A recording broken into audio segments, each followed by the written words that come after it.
నేను పాట రూపంలో చెప్తున్నా. ఈ గాంధీ కుటుంబం ఈ దేశానికి ఏం చేసింది అంటే, భారత మాతను బానిస చేసి తెల్ల దొరలు పరిపాలిస్తుంటే గాంధీ నెహ్రూ చేసిన పోరుకు గాంధీవంలా నిలిచిన పార్టీ.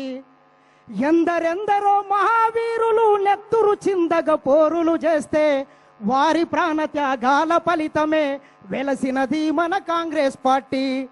తెల్ల దొరలను తరిమేసిందమ్మో మన కాంగ్రెస్ పార్టీ.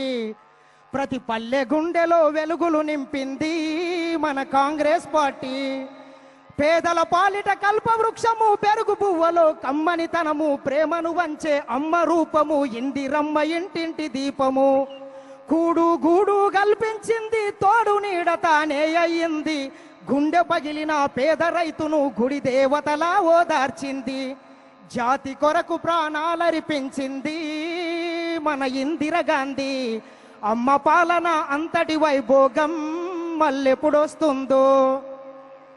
దేశమంతా నా ఇల్లు అన్నాడు, దేశ ప్రజలు నా కళ్ళు అన్నాడు. ఆకలి కేకలు విన్న వెంటనే అందరి నక్కున చేర్చుకున్నాడు. తల్లి ఇందిరా అడుగు జాడలో నడిసిన నవయుగ నాయకుడమ్మ. అమ్మ ఆశయం నెరవేర్చుటలో రాజీ పడని రాజీవ్ గాంధీ. ఏ పాపమెరుగని పసిబాలుడు తల్లి మన రాజీవ్ గాంధీ. పగవారి చేతిలో ప్రాణాలర్పించే మన రాజీవ్ గాంధీ.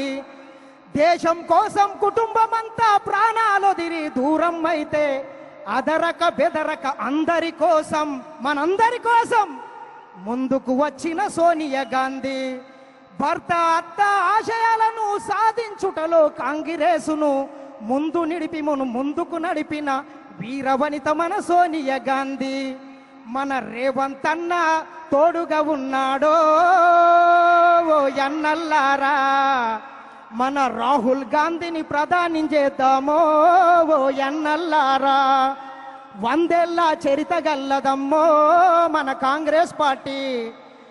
త్యాగాల ఘనత ఉన్నదమ్మో మన కాంగ్రెస్ పార్టీ. ఇది కాంగ్రెస్ పార్టీ చరిత్ర అయితే, మరి మోడీ పరిస్థితి ఎట్లుందంటే, ఈయన గారి పరిపాలనల ఏం కొనేటట్ల లేదు, ఏం తినేటట్ల లేదు, ఏం కొనేటట్ల లేదు, ఏం తినేటట్ల లేదు. నాగులో నాగన్న ధరల మీద ధరలు పెరిగే నాగులో నాగన్న. దేశ సంపద మొత్తం అంబానీ అదానికే, దేశ సంపద మొత్తం అంబానికే అదానికే. దోసుకొని దాసుకుండ్రి నాగులో నాగన్న. కాబట్టి ఖచ్చితంగా ఈ నీటి పేపర్ లీకేజ్ రాయల మీద భరతం పట్టాలి. రాహుల్ గాంధీని ప్రధానమంత్రి చేసే వరకు రేవంత్ అన్న సైనికులుగా మనమందరం ఇక్కడి నుంచే ఈ కొడంగల్ అంబేద్కర్ చౌరస్తా సాక్షిగా ఇక్కడి నుంచే కదం కలపాలని మరొక్కసారి కోరుకుంటూ, ఈ అవకాశం ఇచ్చినటువంటి పెద్దలు ముఖ్యమంత్రి గారికి అందరికీ మరొకసారి ధన్యవాదాలు తెలియజేస్తూ